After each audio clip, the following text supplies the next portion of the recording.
돌대 홍대 참여연대 우리가 할 수 있는 것들 지금 뭐하네 돌대 홍대 참여연대 아직도 회원 가입하지 않고 뭐하네 돌대 홍대 참여연대 우리가 할 수 있는 것들 지금 뭐하네 돌대 홍대 참여연대 아직도 회원 가입하지 않고 뭐하네 바로 너 바로 너 바로 너 바로 너 당신이 우리의 든든한 배후 0%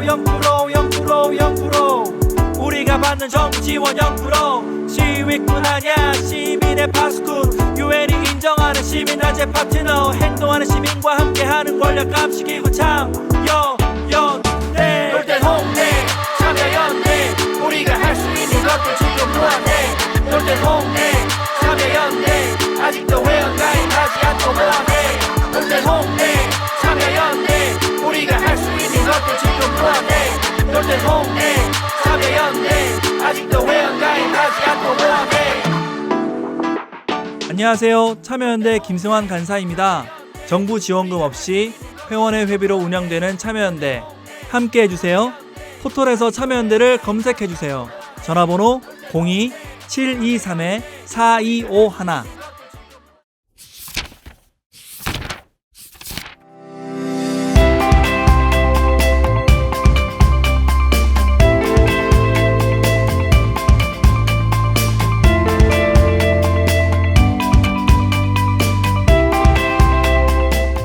머리는 시원하게 뚫어주고 가슴은 따뜻하게 데워주는 책 이야기 팟캐스트 책 사이다.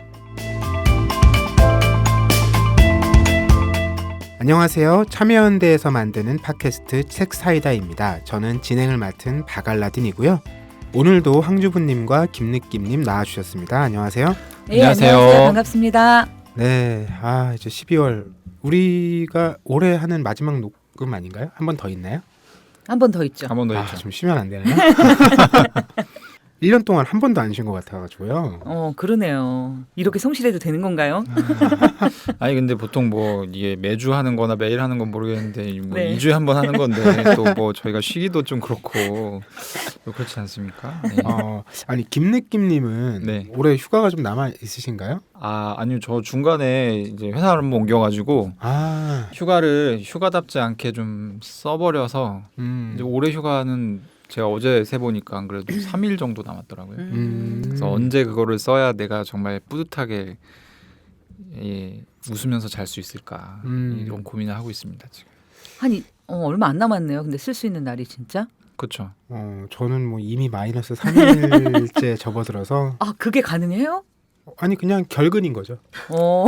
문제는 너무 쿨하게 얘기하는데. 저 매해 뭐 그런 상황이라서 뭐 음. 바깥 일들을 처리하다 보니까 휴가를 많이 쓰게 돼요. 올해는 비행기 한번 타보지 않았는데도 근데 이게 하루만 깎이는 게 아니라 결근이기 때문에 주유 수당이 완성이 안 됩니다. 타격이 굉장히 크대요. 저 안 봐서 모르겠지만 속상해서 안 봅니다. 속상하면 안 봐야 되는 거군요. 네. 이게 저는 항상 이 알라딘님의 이런 얘기를 들을 때마다 너무 부러워요. 왜냐하면 저는 이제 막 몸이 너무 아파도 일이 있거나 해도 저런 게 있으면은 저는 그걸 포기하거든요. 근데 이제 박알라딘이 뭔가 이렇게 항상 주체적으로 살아가시는 분이어가지고 너무 부럽다는 생각이 듭니다. 참 휴가 얘기하니까 또 다시 한번 말씀드리게 되는데 저는 그 연차 휴가 있잖아요. 네. 이게 그 회사에서 보통 2년 근무하면 하루씩 늘잖아요. 저는 이 제도 좀 바꿔야 된다고 생각해요. 어떻게요? 회사 기준이 아니고 뭐 예를 들면 고용보험 기준으로 한다든지 아니 어느 회사에 20년을 다녔어요. 그러면 휴가가 한 뭐 열흘 늘었다고 하면 25일이지 않습니까? 네. 근데 이직을 했어요. 그럼 다시 갑자기 그게 처음부터 시작한다는 게 그러네요. 너무 비합리적인 것 같아요. 네, 물론 회사가 주는 혜택이기도 하지만 사회가 이렇게 좀 같이 떠안아야 될 문제가 아닌가 이런 생각이 그렇죠. 들어요. 그렇죠. 저는 어차피 뭐 사업자를 할 생각이 없기 때문에 적극 찬성하고요. 네. 박알라딘님은 그래도 이 알라딘 그 근속 기간이 좀 길지 않습니까? 이제 만 10년 돼 가죠. 그러면은 휴가도 한 1년에 20일 근데 모자란다니까요. 지금 이렇게 바깥 일들이 많아가지고. 이렇게 가난하지 않은 자들이 이렇게 자꾸 가난한 것처럼 얘기하는 이런 사회 풍토 매우 안 좋습니다. 정말 올해는 내년에는 그래서 열심히 놀려고 계획 중입니다. 저희 지난 방송에도 유튜브 댓글 남겨주신 분들 계세요. 이제는 우리가 모두 이분의 성함을 알고 있죠. 네. 성함인지 아닌지는 알 수 없죠. 아이디 네. 정아주님. 소개해주신 책들을 모두 읽을 시간, 금전적 여유는 없지만 제가 책 읽는 시간을 기어이 내게 해준 책사이다에 빚졌습니다. 오늘 참여연대 작은 후원을 하였습니다. 와우. 오, 박수와. 너무 정말 감동이네요. 네. 그간 저희가 했던 방송이 결국 뭐 이런 결과를 기대했던 것인데 종국에는 아마 첫 결실이 아닌가. 이게 사실 이제 이 점진적으로 뭔가 난이도가 높아가는 이 댓글 구조상 보면 네. 제가 보기에는 참여연대 이거를 후원하는 거는 사실 별로 어렵지 않은 일인데 뭔가 남이 추천해주는 책을 얘기를 듣고 내가 그 책을 사서 본다는 결심을 하신다는 거는 저는 네. 정말 감사드리고요. 왜냐면 저는 정말 주변에 거의 못 보는 일이에요. 사람들이 그냥 뭐 책 추천할 리스트 있으면 줘봐 하고 안 봐. 이런 사례들 너무 많이 봐서 이렇게 이제 댓글까지 남겨주시고 해서 저희가 너무 많이 힘이 된다는 말씀 꼭 드리고 싶습니다. 여러 번 남겨주셨잖아요. 네. 저희가 한번 정말 뭐 어떤 방식으로든 저희 책사이다에 좀 모셔서 뭐 음성으로도 할 수 있고 네. 뭐 직접 현장에 너무 궁금해요. 초대할 수도 있고 저희가 하여튼 곧 정아준님께는 뭐 이렇게 접촉을 해보겠습니다. 네. 그리고 또 다시 산이님께서 참여연대 응원해요 해주셨네요. 네. 항상 가장 빠른 댓글을 달아주시는 분이라서 너무 항상 감사하게 생각하고 있어요. 기다리시는 것 같아서 너무 기분이 좋더라고요. 저는 사실 저희 만들어 주시는 분이 이렇게 올린 다음에 다는 댓글이 아닐까 약간 그렇게 생각할 정도로 너무 빨리 네, 달아줘서. 너무 빨리 달려가지고 이게 제대로 올라갔나 좀 확인하려고. 네, 저희 오늘 책사이다도 흥미로운 이야기와 반가운 이야기들로 시작을 했는데요. 그러면 저희 산책 판책 코너로 이어가 보겠습니다. 네, 이번 달에 산책과 판책 이야기 나눠보는 시간이죠. 산책 판책. 오늘은 황주부님께서 준비해 오셨네요. 네, 제가 이번 달에는 무려 책을 한 13권 정도 샀어요. 왜 이렇게 많이 사셨어요? 제가 강의를 듣는데 거기서 기본적으로 한 강당 2권 정도씩의 추천 도서가 들어가 있고요. 그것 외에도 어쨌든 이제 제가 평소에 덕질하는 거나 이렇게 보던 책들까지 하니까 이번 달에는 정말 많은 책을 사서 그중에서 좀 고르기가 약간 난감했지만 결국은 제가 지금 듣는 강의에 연관된 책 2권을 골라왔습니다. 2권이나요? 어떤 책이에요? 13권씩이나 샀기 때문에 제가 저만 알죠. 사실 이제 정말 재미있게 읽었던 책은 혹시 긍정의 배신이라는 책 들어보셨어요? 네, 바버라 에런 라이크의 네. 책이고 뭐 이제 땡땡의 배신이라는 네, 유행을 그죠 네. 나왔던. 근데 사실 저는 그 책이 그렇게 재밌지 않았거든요. 막 사람들이 그렇게 열광하는데 나는 그렇게까지 재밌지 않은데. 그리고 별로 제 기억에 남아있지 않았는데 이분이 쓴 노동의 배신이라는 책을 네네. 이번에 정말 재밌게 읽었습니다. 실제로 바바라 에런 라이크가 그러니까 미국 사회 워킹 푸어들의 그러니까 뭐라 그러죠? 잠입 취재라고 그러나요? 언더커버라고 하죠. 예, 네, 그러니까 그런 걸 본인 했죠. 스스로 그 안에 들어가서 실제로 그걸 체험한 이야기를 책으로 담아낸 거예요. 한 3년 정도의 경험을. 그래서 워킹푸어라고 얘기되어지는 웨이트레스, 그다음에 월마트 직원, 그리고 이제 청소 노동자 이렇게 체험을 했던 책인데요. 일단 제가 책을 읽으면서 굉장히 놀라웠던 거는 책이 일단은 그러니까 우리가 이제 노동에 대한 책들을 읽으면 약간 어두운 분위기가 좀 풍기잖아요. 되게 힘들고 어렵고.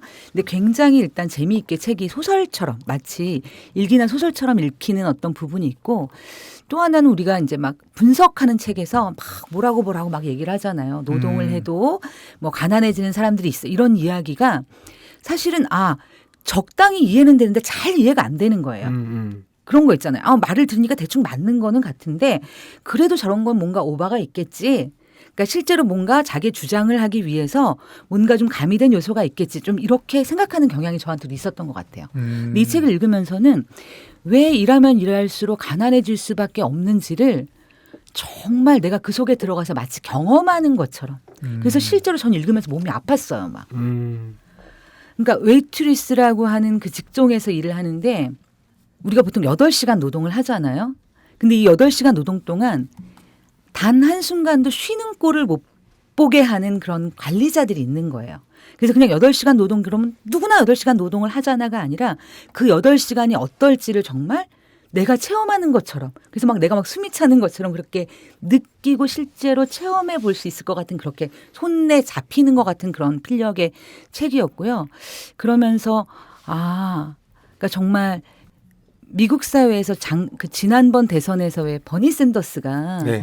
미국 사회에서 정말 그러니까 힘들게 풀타임으로 일하는 노동자가 기본적으로 자기와 자기 가족을 지킬 정도로 돈을 못 버는 것이 당연한가라는 그 질문에 대해서 저건 맞는 말이지 정말 타당한 지적이라고 느꼈던 제가 그래서 굉장히 열광했던 적이 있었는데 그 말의 의미를 정말 정확하게 깨닫게 해준 책이고요. 우리나라에도 사실 워킹푸어가 많잖아요. 그렇죠.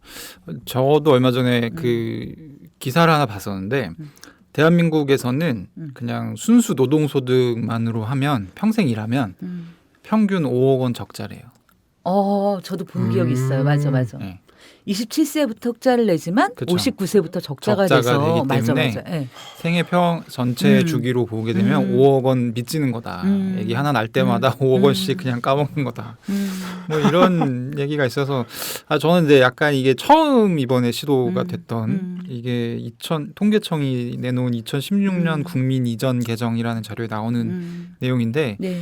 요런 분류는 그러니까 생애 주기 적자는 여기서 처음 나온 거여서 네네네. 약간 좀 다듬어서 세세하게 내용을 좀 보고 싶다는 생각을 했었는데 요 노동의 배신, 네. 노동의 배신도 이제 뭐 훨씬 한 20년까지는 아니지 한 10몇 년 정도 네네. 전에 나온 책이고 요런 것들이 이제 결국 반영돼서 이런 통계로 나온 것이겠죠. 네네. 네. 그러면서 사실 이제 이 책이 그냥 미국의 노동자 사회의 현실을 고발하는 것을 넘어서서 실제로 이제 각 주마다 이제 최저임금이 올라가고 그다음에 이제 각 그런 정치권이나 노동계를 다 통틀어서 생활임금에 대한 문제 제기를 낮게 한 정말 이렇게 실제로 어떤 한 사람의 그냥 이렇게 취재기가 그 사람이 자신의 진정성을 그 삶과 책 속에서 보여줌으로 인해서 사회의 반향을 던지고 실제 이제 문제 해결에까지 이르게 됐다는 점에서 저는 굉장히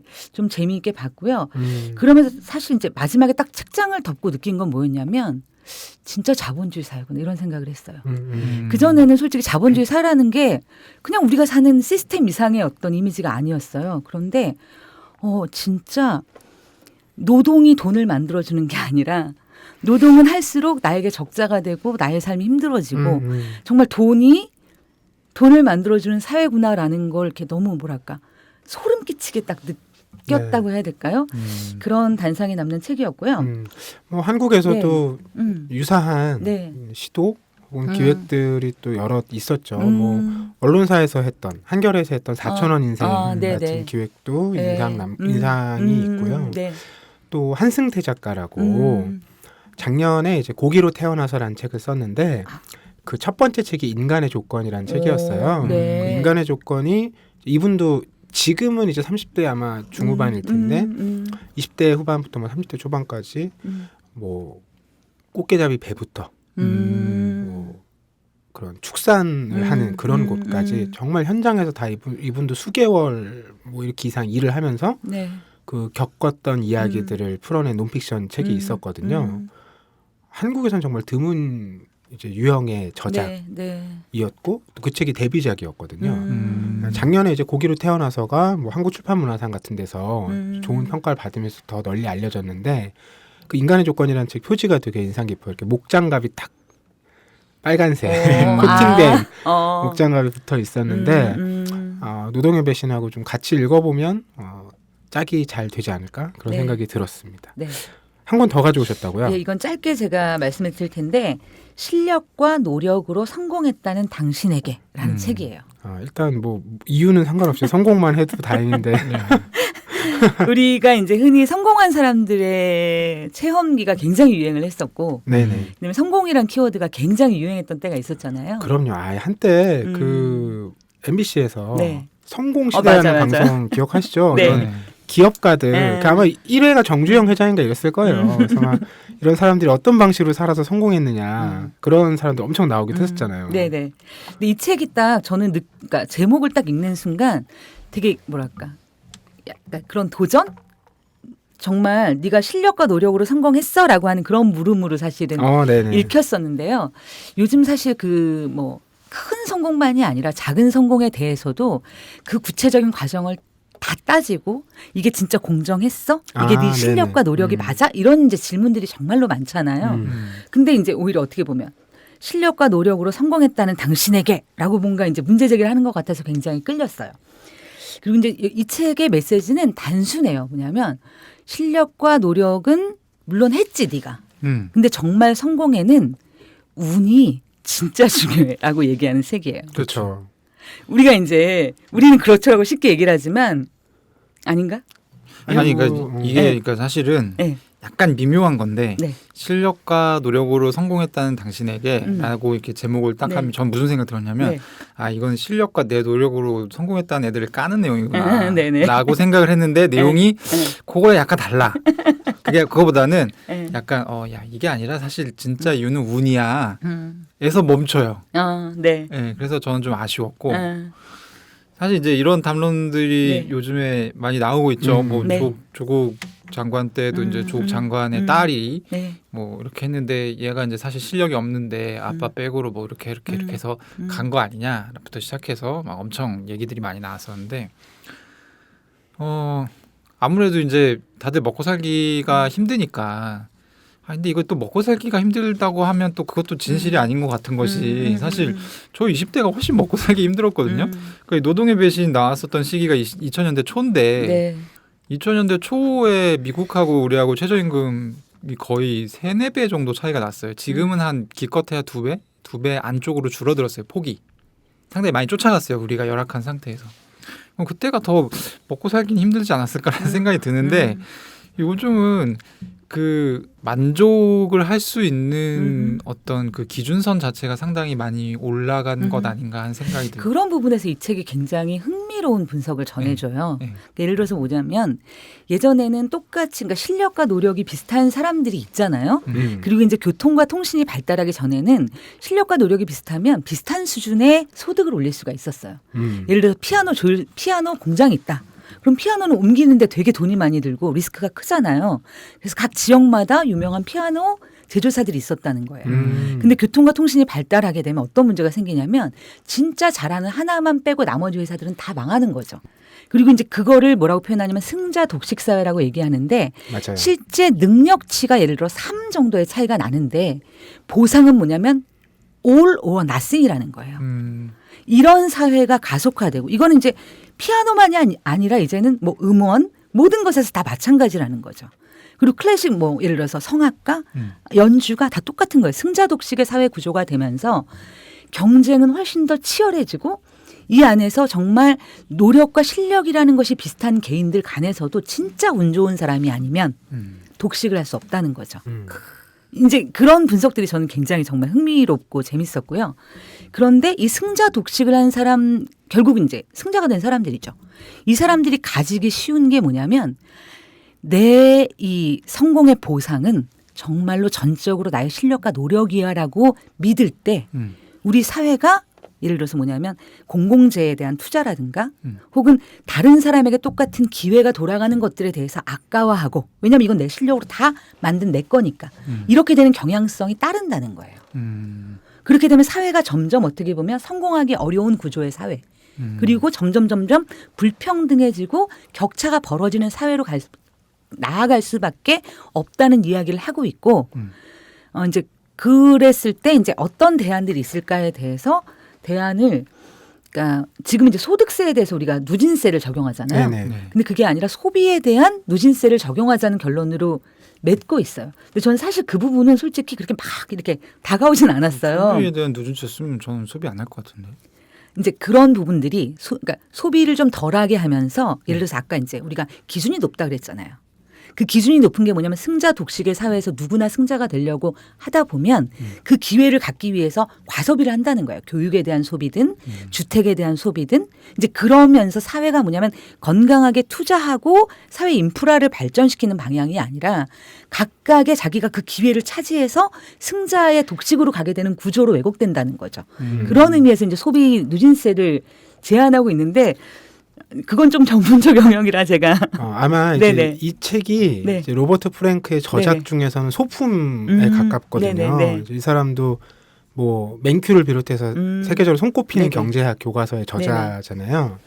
근데 앞서 한국에 소개됐던 책들도 꽤 있어요. 말씀하신 승자 독식 사회가 처음 이 사람을 네네. 한국에 알렸고 이후에 이제 조금 전에 누진세와 소비세 관련돼서 말씀하셨던 걸로 책을 한 권 쓴 게 또 사치열병이라는 책도 있거든요. 한 500쪽 넘는 책이 있어요.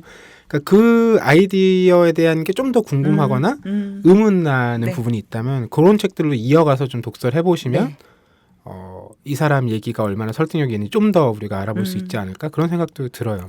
근데 이 책은 네. 처음에 나왔을 때 저는 느낌이 제목으로 굉장히 많은 걸 낚으려고 했는데 안 낚였어. 막상 사람들이 아. 안 낚인 거예요. 아. 예, 왜냐하면 이런 문제 제기가 되게 네. 부질없다라고 느꼈을 거라고 저는 생각해요. 예, 그러니까 뭐 맞는 얘기일 수 있고 네. 지적할 수 있는 얘기인데 그거 얘기해봐야 뭐가 달라지나 받아들이는 사람들의 태도는 좀 그런 게 아니었을까라는 생각이 들더라고요. 근데 저는 약간 저희가 지금 산책판책은 사실 저희들끼리 암묵적인 합의가 있어요.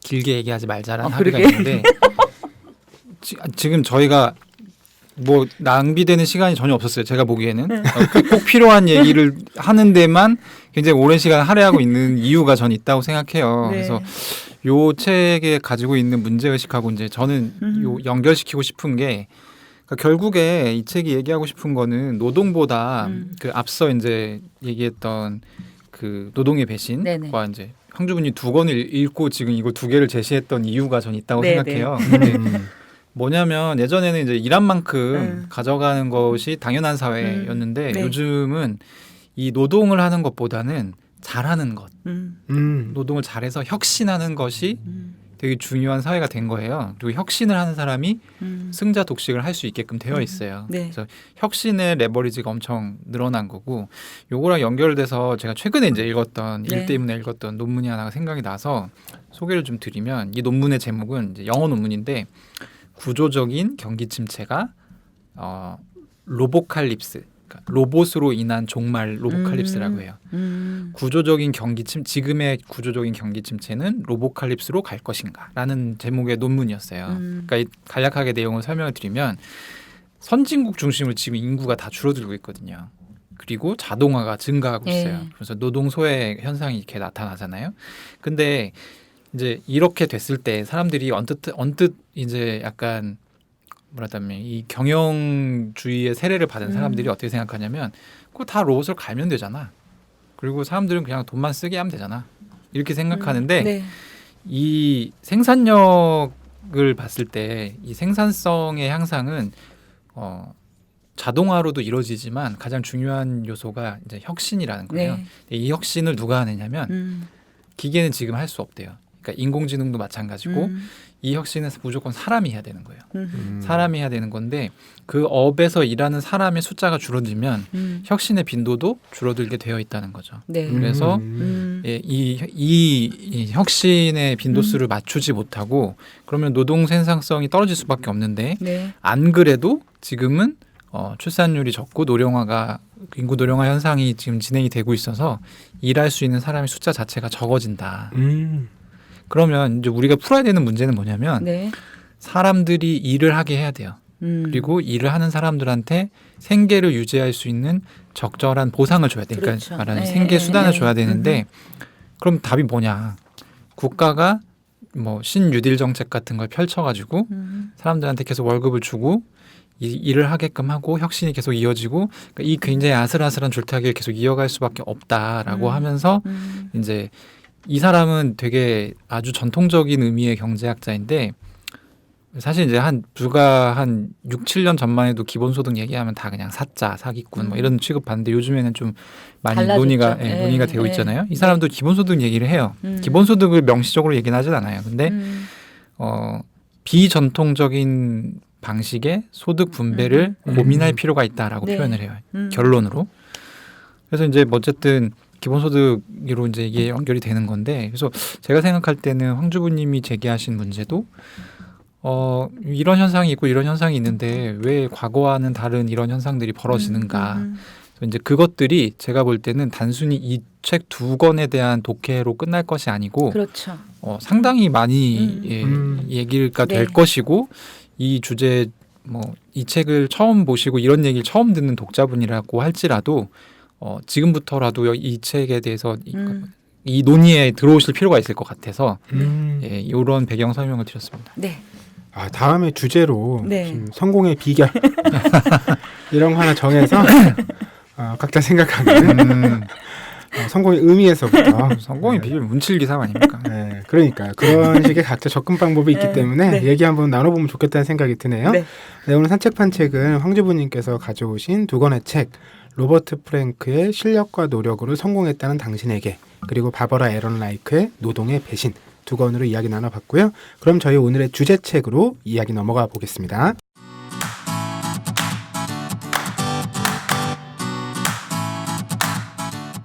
참여연대가 제작하는 책 이야기 팟캐스트 책사이다와 국내 유일의 아시아 전문 팟캐스트 아시아팟, 매주 목요일에 번갈아 찾아갑니다. 정부 지원금 없이 회원의 회비로 운영되는 참여연대입니다. 청취자 여러분, 참여연대 회원이 되어주세요. 포털 사이트에서 참여연대를 검색하시거나 참여연대로 전화 주시면 됩니다. 전화번호 02-723-4251입니다.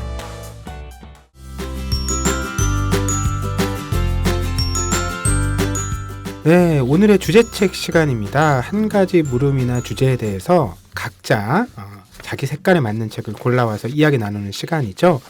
오늘의 주제는요, 나의 덕통사고입니다.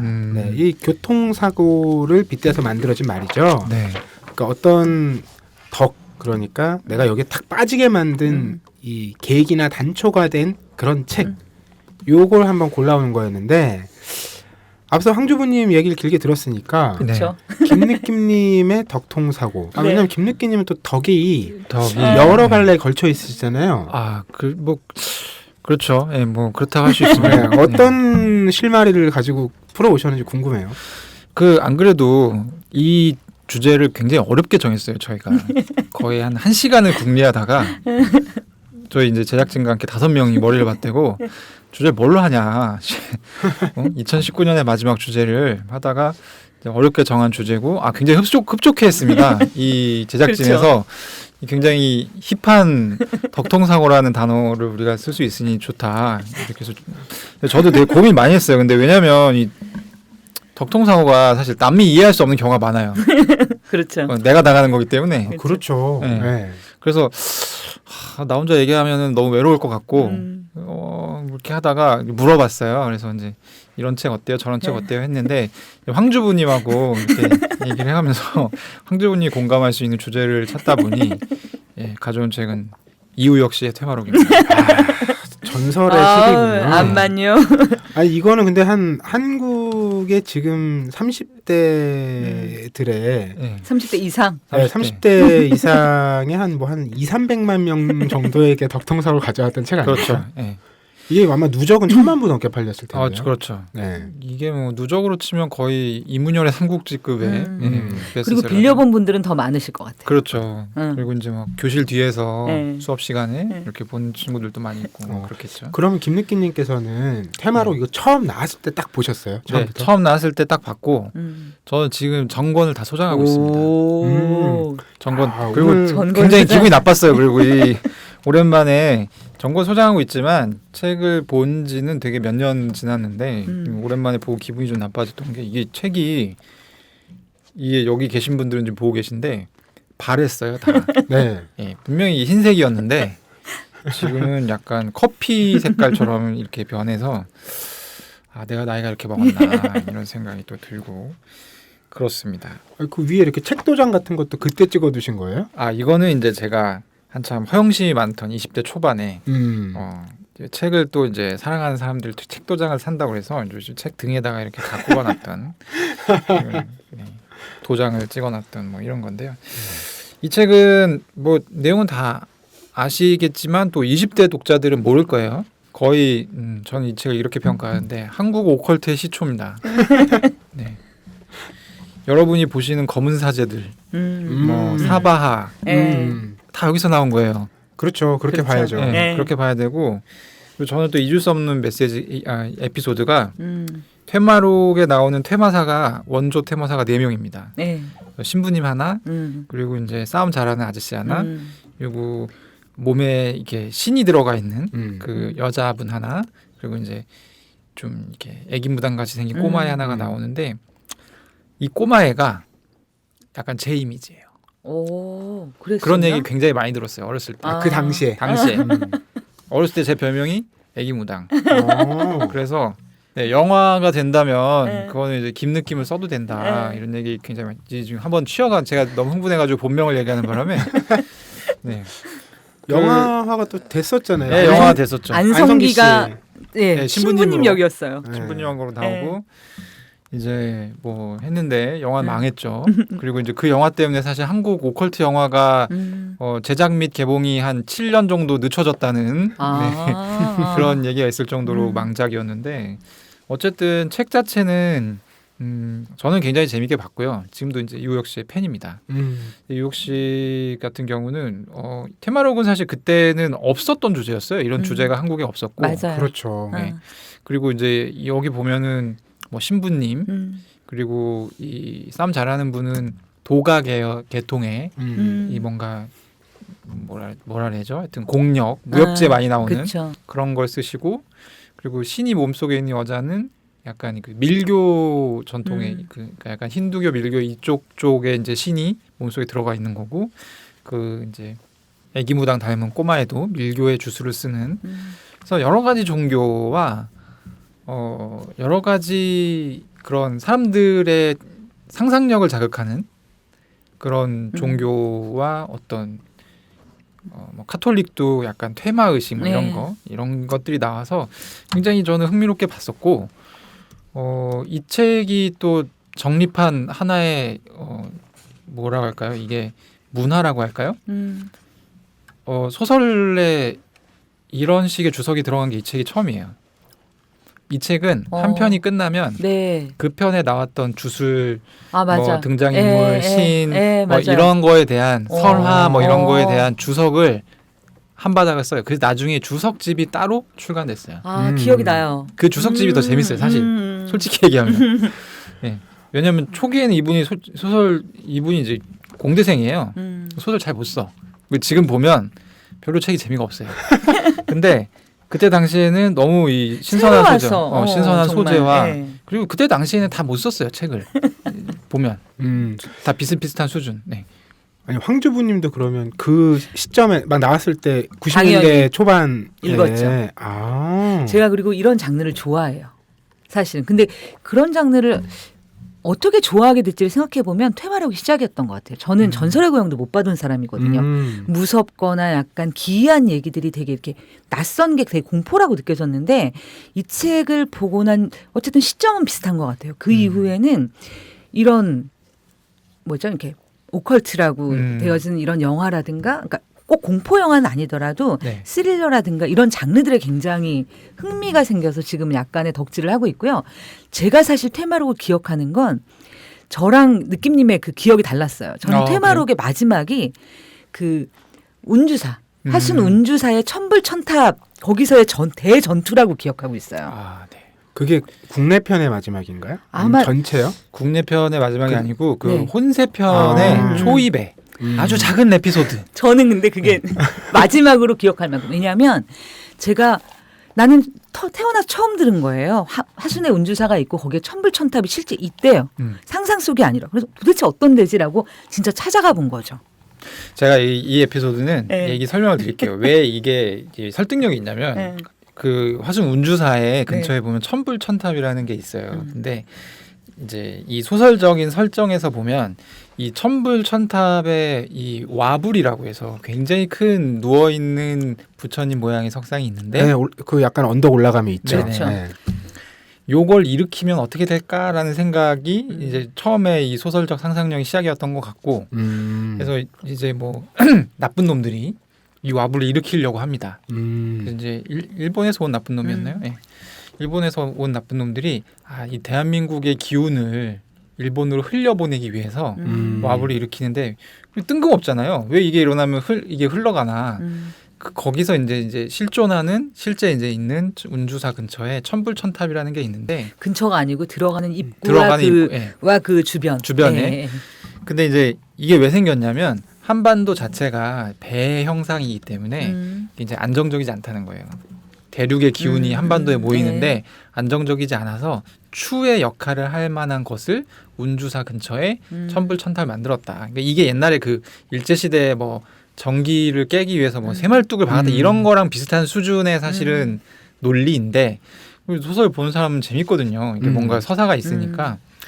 그래서 이제 요렇게 이제 가게 되는 거고 그리고 이제 그 천불천탑이 보면 이게 우리가 절에 가서 볼 수 있는 그런 탑과 그런 부처님 형상이 아니고 네, 네. 되게 소박하게 생겼죠. 네, 네. 그냥 어디서 그냥 돌멩이 네. 해가지고 해놓은 것처럼 생겼어요. 네. 근데 이제 이것이 사실 그때 뭐 그러니까 이 한반도를 안정시키기 위해서 정말 모든 민초들이 뭘 해가지고 했다. 뭐 약간 이런. 그러니까 이 테마록이라는 책은 되게 특이하게 국뽕이 어느 정도 들어가 있으면서 그리고 이 오컬트를 소재로 다루고 있음에도 불구하고 공포적인 내용이 거의 없어요. 맞아요. 네. 그래서 무섭지 않게 제가 익숙하게 받아들인 것 같아요. 우리 뭐 테마록 얘기 나누고 있는데 저도 네. 테마록에 관련된 그 출판계 전설 같은 얘기가 기억이 나는데 뭐예요? 이 책이 워낙 많이 나갔잖아요. 네. 그때 당시에 그 출판사에서 뭐 직원들에게 이렇게 거의 집을 한 채씩 해줬다. 진짜요? 네. 들녘 출판사죠. 네. 뭐 집을 사준 정도는 아니고 보통 좀 그런 더 경우에는 정확하게 얘기하면 네. 어떤 이렇게 전세를 이렇게 뭐 살다가 집을 살 수 있을 정도. 뭐 그 정도의 이제 보너스를 줬다. 근데 정말 훌륭한 사장님이네요. 요새는 돈 번 출판사는 본인들이 사옥을 짓는다든가 무슨 회사를 인수하지 직원들한테 나눠주지 않는데. 네, 어쨌든 뭐 그런 얘기가 또 생각나고 부럽기도 네. 하고 그런데 그 이야기를 이어갈 부분이 네. 이런 게 있을 것 같은데 덕통 사고니까 네네. 네. 테마록에서 김느낌님이 어쨌든 덕통 사고를 당했잖아요. 그렇죠. 그럼 이후에 이 덕의 어떤 흐름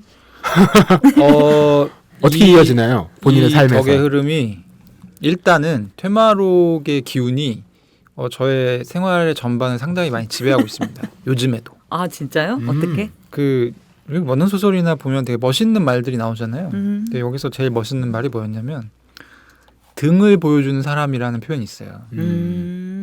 그러니까 여기 나오는 그 싸움 잘하는 아저씨가 사람 절대 안 죽이고 그리고 폭력을 굉장히 아껴서 쓰면서 그리고 처맞는 건 자기가 다 하고 그리고 이제 4명이잖아요. 그럼 신부님 이 아저씨 제일 험하고 굳은 일 자기가 다 하는 거예요. 그거를 이제 표현하는 표현이 등을 보여주는 사람이에요.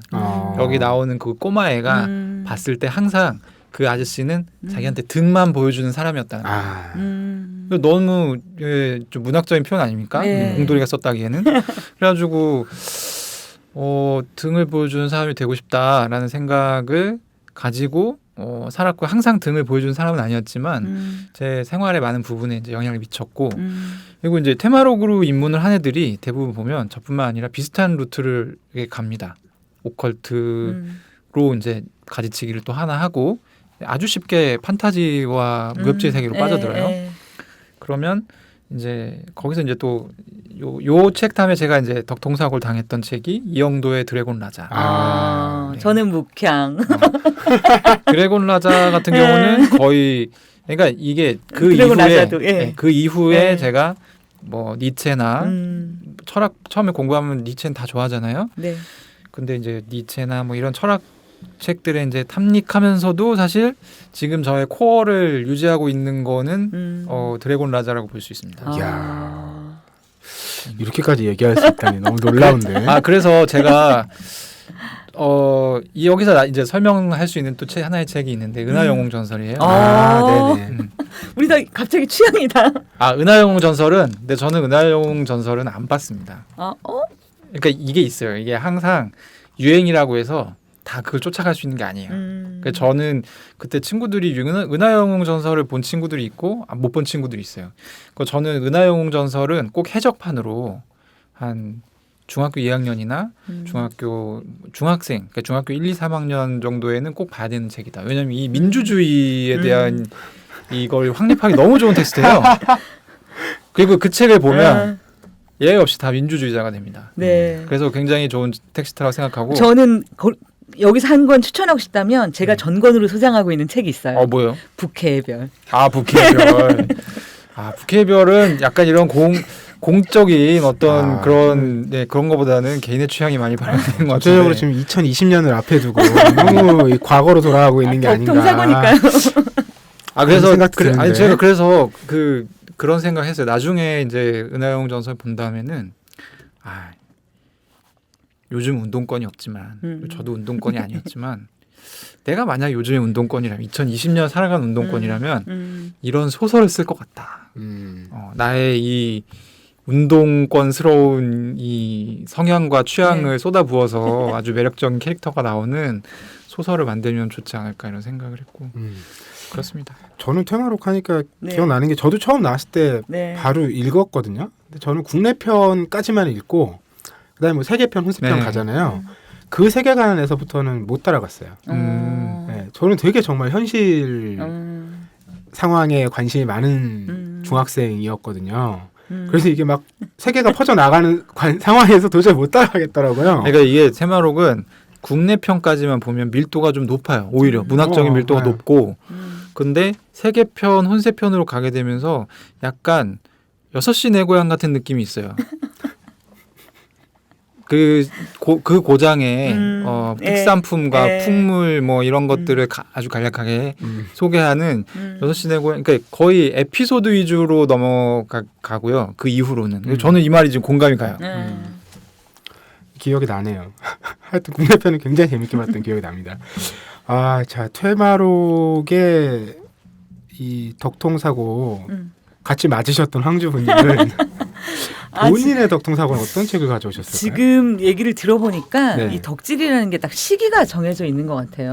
그렇죠. 그러니까, 이것도 흐름이 있고 분위기가 있고. 그러니까 내가 예를 들어서 20살 때 덕질했던 거, 30살에 덕질했던 거, 뭐 이렇게 저도 지금 얘기를 들으면서 지금 제가 골라온 책도 책이지만 나의 덕질의 역사에 대해서 혼자 곰곰이 생각할 수밖에 없는데 저 같은 경우에는 어떤 식으로 덕질을 하냐면요. 뭔가 운명을 만나잖아요. 흥미있는 이야기라든가 운명을 그렇죠. 만나면 나름 공부를 해보는 편이에요. 그래서 예를 들어서 제가 신화 워낙 좋아하는 거 아시죠? 신화에 꽂혀서 강의를 한 5, 6년 쫓아다니면서 듣고 그다음에 계속 책을 사 모으면서 보고 그다음에 실제로 답사를 가기도 하고 그리고 신화만 그랬던 게 아니라 미술사 부분도 꽂혀가지고 계속 또 강의를 듣고 뭔가 찾아보고 직접 가서 뭐 보기도 하고 요즘 제가 꽂혀 있는 덕질은 그러니까 사실 어떤 한 사람에서부터 출발해요. 제가 예전에 산책으로 한번 소개를 했던 책인데 그 알레산드로 맨딘이라고 하는 사람이 있어요. 네. 맨딘이라는 이름보다 이 사람이 만든 몇몇 제품들이 되게 유명하죠. 그렇죠. 제일 유명한 제품이 아마 안나쥐라고 하는 와인 오프너일 거예요. 그러니까 되게 다양한 뭐 하늘색, 그러니까 굉장히 파스텔 톤의 예쁜 색깔의 발레리나가 손을 들었다 내렸다 하면 와인이 따지고 막 이러는 신기한. 그리고 그의 남자친구도 있어요. 알레산드로 M이라고 되게 모자를 예쁘게 쓴 남자 캐릭터예요. 그래서 어떻게 보면 우리한테는 저거 되게 재밌는데 갖고 싶어라고 한 어떤 소품을 디자인한 사람으로 되게 유명한 사람인데요. 우연한 기회에 사실은 이 맨디니를 알게 됐어요. 아주 그냥 정말 소설처럼. 그러니까 버스를 타고 가는데 얘 친구를 만난 거예요. 얘 친구를 만났는데 그 친구가 우리 집이 요 정류장이야. 같이 내릴래? 그래서 내렸어요. 근데 그 친구가 1인 출판을 하고 있었어요. 그래서 지금 내가 이번에 만든 최신작이야 라고 책을 줬는데 그게 바로 알레산드로 맨딘이었거든요. 너무 그러니까 처음에 만나면 그냥 너무 우연이었어요. 정말 우연과 운명이네요. 그렇죠. 근데 이 책을 읽으면서 일단 책이 너무 예뻤고 읽으면서 제가 사실은 그러고 보니까 사람에 대한 덕질을 되게 많이 했던 것 같아요. 어떤 사람한테 꽂혀서 사람들을 찾아서 한때는 제클린 케네디한테 꽂혔을 때도 있었고 무하마드 유누스한테 꽂혔을 때도 있었고. 아, 다행입니다. 제클린 케네디 나오는 순간 예. 아, 오늘 너무 과거로 회귀한다. 이런 느낌이 많이 들었는데 한때 국내에 팬들이 꽤 있지 않았습니까? 그렇죠. 네. 그러니까 저는 약간 그런 것 같아요. 그러니까 사람들이 성공담에 되게 관심이 있을 때 나는 성공담보다는 그 사람이 알고 싶어요.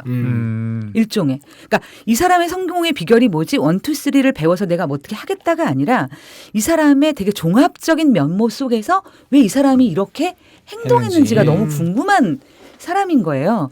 그런 나의 성향을 봤을 때 맨딘이라는 사람이 너무 특이하게 저를 잡아 끄는 게 있었어요. 뭐냐면 이 사람이 이제 디자이너잖아요. 우리가 네. 기억하는. 근데 디자이너로 데뷔한 시기가 58세인가? 그렇죠. 다 네. 나이 많이 먹어서. 이미 그 사람은 그리고 이제 그 이전의 직업이 뭐였냐면 유명한 건축 잡지. 그러니까 실제로 처음에 유명했다기보다 뭐 신생의 건축 잡지를 세계적인 건축 잡지의 반열에 올리고 그다음에 예를 들어서 뭐냐면 그 당시에 시대를 지배하던 풍미하던 디자인이 있을 거 아니에요. 그 당시에 이제 기능주의 디자인이라고 해서 대중적으로 플라스틱 같은 걸로 빠르게 싸게 튼튼하게 장식 없이 만들어서 모든 대중도 누구나 그 제품을 사서 쓸 수 있는 게 전 디자인계의 어떤 대세였어요. 근데 본인이 거기에 대해서 우리가 어떤 물건을 가진다는 거는 기능만 가지는 건 아니잖아. 그래서 이제 거기에 대한 어떤 반대 운동을 했다. 어떻게 보면 디자이너라기보다는 운동가이고 사상가이고 이제 이런 사람인데 그런 사람이 58세의 디자이너가 된 거예요. 그럼 도대체 어떤 것들이 이 사람으로 하여금 디자이너가 되게 했을까? 그리고 이제 또 하나 제가 또 관심이 있었던 지점은 뭐냐면 저는 약간 시대와 화해하는 사람을 좋아하는 것 같아요. 화해. 오. 시대에 저항하는 사람이 매력적이잖아요. 그리고 이제 그가 성공하고 뭔가 자신의 뜻을 드러내는 것을 응원하잖아요. 그리고 그렇게 되지 않았을 때 그의 비극적인 어떤 운명에 대해서 막 안타까울 준비가 되어 있잖아요. 근데 사실은 또 한편으로는 뭐냐면 그런 생각을 가진 사람이 대중과 화해하는 걸 보고 싶다는 열망의 제한이 굉장히 큰 것 같아요. 어떻게 해서 어떻게 보면 그 당시에 어떤 주류와 다른 전복적인 사고를 가지고 있는 사람이 세상에서 버림받지 않고 오히려 대중의 열광을 받으며 자기의 사상이나 자기의 어떤 것을 펼쳐나가는 사람이 있다면 그 사람의 어떤 면모가 그걸 가능하게 했을까? 그 비밀을 전 너무 알고 싶은 거예요. 그런 면에서 맨디니가 저한테는 그런 사람이었어요. 그래서 이제 맨디니 덕질을 시작했죠. 아 근데 덕질, 이 네. 디자이너에 대한 덕질. 네. 그 뭐 맨디니라고 했을 때 국내 뭐 자료나 네. 도서나 이런 게 굉장히 제한적이잖아요. 네네네. 그럼 어떻게 물건을 많이 사시는 겁니까? 그렇게 하면 제가 파산을 하고요. 물건은 최소한도로. 그리고 이제 저는 그러면서 사실은 제가 이제 미술사에 되게 관심이 있었다 그랬잖아요. 그러면서 패션사, 디자인사를 조금 공부하기 시작했고 그러면서 이제 또 다른 디자이너들이 있잖아요. 있겠죠. 뭐 라거펠트라든가 뭐 이런 디자이너들의 삶이나 어떤 그 시대를 읽는 것들이 너무 재밌어요. 그리고 제가 그래서 작년에는 이탈리아 여행도 갔다 왔습니다. 어떻게 관련된 흔적이 있는 곳에 다녀오셨어요? 밀라노에도 갔다 왔고요. 내년에 다시 한번 가서 그때는 저의 바람이지만 저 지금 이제 맨디니와 관련된 어떤 일을 해보고 싶어요. 그러니까 제가 덕질을 지금 하고 있는 중인데 그래서 내년에는 뭔가 취재차 이탈리아를 방문했으면 하는 것이 저의 강력한 소망입니다. 한 1년 있다 뭐 주 맨디니 코리아 이런 거 아니. 창업하시는 거 아닙니까? 아니, 에이전시는 이미 한국에 있고요. 연결된 데는 맨디니와 관련돼서 뭔가 컨텐츠를 만들고 싶어요. 지금은. 그래서 올해 2월 달에 돌아가셨지만 예, 뭔가 이제 그냥 돌아가시고 그러니까 잊혀진 디자이너가 아니라 현실의 의미를 뭔가 좀 찾고 싶고 조금 더 저의 덕질이 뭔가 하나의 어떤 괜찮은 컨텐츠가 되어서 나왔으면 좋겠다는 생각을 가지고 지금은 덕질을 하고 있습니다. 네, 오늘 저희 나의 덕통사고로 주제책 이야기 나눠보고 있는데요. 황주부님께서는 알렉산드로 맨디니, 이 책 제목도 동명이죠. 네네. 그리고 김리김님께서는 퇴마록, 이렇게 두 권의 책을 가져오셨는데 이런 얘기 나눠보면 좋을 것 같아요. 어쨌든 우리가 책으로 이야기 나누는 방송이잖아요. 네. 이 책의 세계에 나를 이끌어준 그런 덕통사고는 어떤 책이었을까요? 저는 책이라기보다는 어떤 날이었어요. 어. 맞죠? 책이라는 어떻게 보면 책 자체를 덕질하고 있으니까 그게 언제였냐면 제가 초등학교 4학년 크리스마스 이브요. 정확하게 기억해요. 무슨 일 있었나요 그날? 그때 산타클로스를 기다렸잖아요. 저희 어렸을 때만 해도 네. 그랬는데 다음날 그러니까 이게 어쨌든 안 자려고 노력을 했는데 잠이 들었고 25일 날 아침이 되니까 제 3남매가 한 방에서 잤는데 제가 첫째고 네. 계몽사 100권짜리 전집이 책꽂이에 어쨌든 이렇게 있었어요. 책꽂이에 네. 꽂혀 있었는지 쌓여 있었는지는 모르겠는데 근데 그 100이라는 숫자가 저한테는 너무 뭐라 그럴까 지금도 100이라는 숫자를 좋아하는 것 같아요. 그래서 그러니까 책이 많다는 게 부담스럽거나 이렇게 다가온 게 아니라 정말 우와 이런 느낌이었어요. 우와 100권 이걸 언제 이 많은 막 이게 저한테는 굉장히 되게 뭐랄까 아주 기뻤던 기억이 나고 그 100권을 탐독하면서부터 저의 책의 역사가 시작된 것 같아요. 그러니까 본격적으로 내 스스로 책을 찾아 읽고 읽는 것이 즐겁고 이것을 다 읽고 싶고 그래서 지금도 좀 다독을 하는 편인데 다독을 책 자체를 좋아하게 된 저한테는 그 순간이었어요. 야, 정말 예상 외 너무 재미난 답변. 너무 멋있는데요. 아 진짜? 저는 그렇게 순수한 의도로 책을 좋아하게 된 게 아닙니다. 김유김님은요? 저는 이 얘기도 되나? 저희 아버지가 굉장히 엄하신 분이었어요. 그래서 어렸을 때 아버지랑 뭐 같이 하는 걸 하기 싫었어요, 제가. 보통 아버지는 TV를 보셨는데 아버지가 TV를 보시면 저는 TV를 보는 걸 같이 하는 거가 좀 무서워서 아버지랑 같이 있는 게 그 방에서 나와서 이제 딴 방에 가면 할 수 있는 게 뭐 애가 할 수 있는 게 뭐가 있겠어요? 없어요. 그리고 있다가 보니까 아버지가 사놓은 책들이 거기에 좀 있어서 정말 아무 생각 없이 책을 그렇게 보기 시작했고 그리고 그게 이제 되니까 부모님이 오해를 하신 거지. 아 얘가 책을 좋아하는구나. 책을 막 사다 주기 시작했어요. 그래서 뭐 과학 도서 50권 막 얘기하셨던 뭐 계몽사 100권에서 거의 달마다 100권씩 사주셨던 것 같아요. 오. 우와. 네, 거의 한 6개월 정도. 그 예전에 막 방문 판매 이런 거 있었잖아요. 네네. 그래서 하다가 이제 아버지가 도저히 안 되겠다 싶었는지 예전에도 한번 삼국지 얘기할 때 그 얘기 한 적이 있는데 이문열 삼국지 맞아, 권을 맞아. 사다 주시면서 맞아. 이 책을 10번 읽을 때까지 새 책은 맞아. 없다. 맞아. 근데 그러니까 시작은 그렇게 됐고 덕통사고가 지금의 독서로 이어지게 됐던 계기는 뭐였냐면 그러니까 저희 아버님 어머님이 되게 옛날 분이셔서 저한테 명시적으로 사랑한다는 얘기를 해준 적이 없어요. 근데 이제 누구나 이제 그런 욕구가 있잖아요. 사랑받고 싶고 인정받고 싶고 이런 욕구가 있잖아요. 그래서 저는 거의 그 삼국지 얘기를 처음 들었을 때 이건 무조건 내가 빨리 봐야겠다. 왜냐면 아버지가 무서웠지만 약간 인정받고 싶었던 그런 게 있는 것 같아요. 그래서 그때부터 저의 독서는 무조건 속독.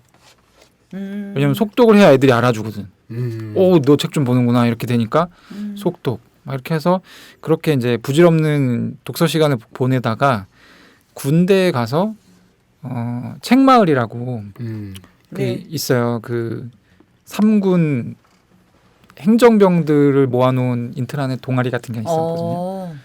근데 이제 말하자면 비밀 결사 같은 거예요. 걸리면 폭파돼요. 아 진짜? 네. 그래서 이제 행정병들이 이제 사이트에다가 게시판 만들어서 거기다가 아주 건전하게 책 독후감을 올립니다. 근데 추천 기능이 있어요. 그래서 거의 한 1000명 정도가 이제 동시 접속을 하는데 많을 때는 그래서 진짜 글을 잘 쓴 애들이 많았어요. 왜냐하면 전국에 잘난 애들은 어쨌든 다 군대에 와야 되잖아요. 그래서 걔네가 이제 독후감을 쓰니까 그래서 이제 저의 지금의 독서, 지금 제가 이제 가지고 있는 어떤 책에 기반한 지식들은 다 그때 만들어진 거예요. 칭찬받고 싶어가지고 그때 막 월급 받는 거마다 막 책 사가지고 거기서 읽고 독후감을 어떻게 하면 진짜 얘네를 그냥 다 쓰러지게 쓸 수 있을 것인가를 군생활 내내 고민했어요. 그러다 보니까 이제 어려운 철학책도 이제 그러다 보니까 이제 읽고 난 후였고 그리고 이제 그게 자본이 돼서 네. 지금 하고 있는 독서들을 하고 있죠. 야, 흥미롭네요. 야, 두 분 다 굉장한 스토리를 갖고 계시네.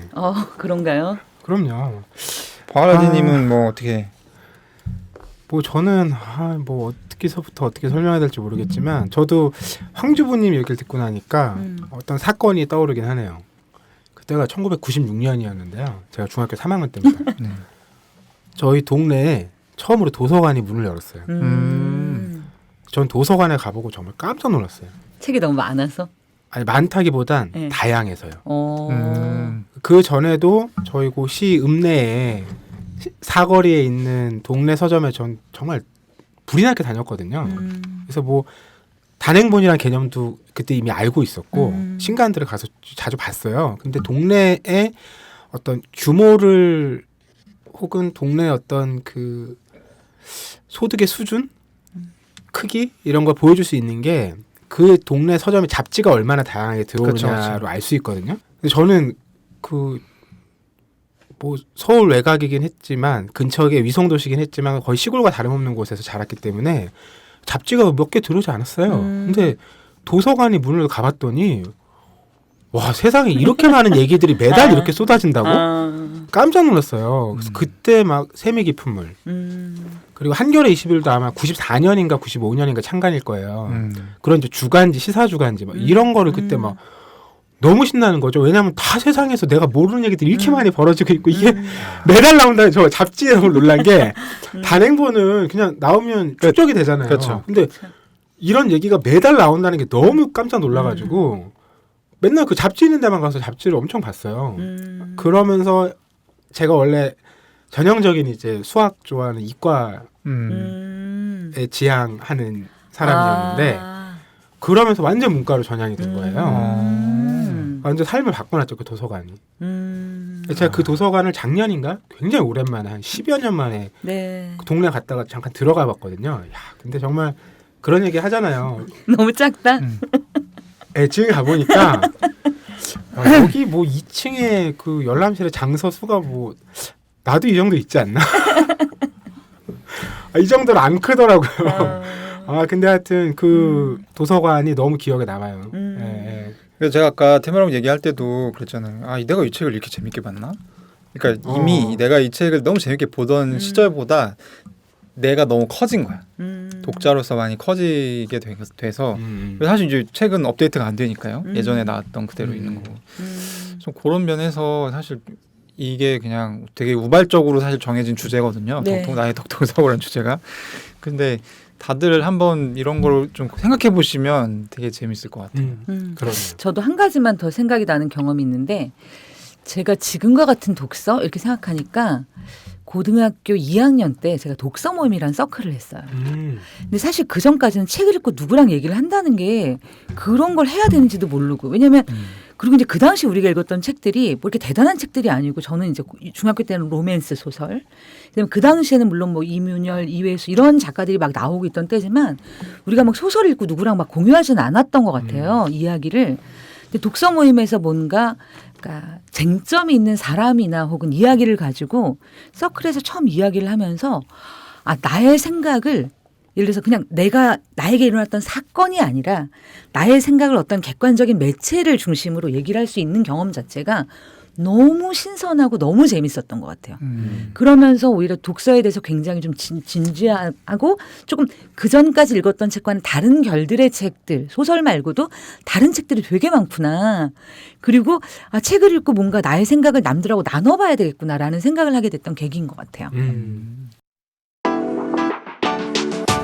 놀때 홍대 참여연대 우리가 할 수 있는 것들 지금 뭐해 놀때 홍대 참여연대 아직도 회원가입 하지 않고 뭐해 놀때 홍대 참여연대 우리가 할 수 있는 것들 지금 뭐해 놀때 홍대 참여연대 아직도 회원가입 하지 않고 뭐해 바로 너 바로 너 바로 너 바로 너 당신이 우리의 든든한 배후 0% 우리가 받는 정부 지원 0% 시위꾼 아냐 시민의 파수꾼 유엔이 인정하는 시민화제 파트너 행동하는 시민과 함께하는 권력 감시기구 참여연대 놀땐 홍대 참여연대 우리가 할 수 있는 것들 지금 뭐하네 놀땐 홍대 참여연대 아직도 회원 가입하지 않고 뭐하네 놀땐 홍대 참여연대 우리가 할 수 있는 것들 지금 뭐하네 놀땐 홍대 참여연대 아직도 회원 가입하지 않고 뭐하네. 야, 독통사고 네. 나중에 이렇게 여러 주제들로 이어가면서 더 다른 얘기들도 해봐야 되겠다는 네네. 생각이 드는데요. 저 오늘 주제책으로는 나의 덕통사고로 이야기 나눠봤고요. 황주부님께서는 알렉산드로 맨딘, 네. 김니키님께서는 테마록으로 이야기 가져오셨고 저희 책과 어떻게 만나는지까지 함께 이야기 나눠봤고요. 저희 이제 뭐 올해가 저물어가고 있는데 그래도 뭐 저희 책사에 대한 계속 되겠죠. 이번 주 방송은 이쯤에서 마무리를 하고요. 다음 주에 더 흥미로운 이야기로 찾아뵙겠습니다. 고맙습니다. 네, 감사합니다. 감사합니다.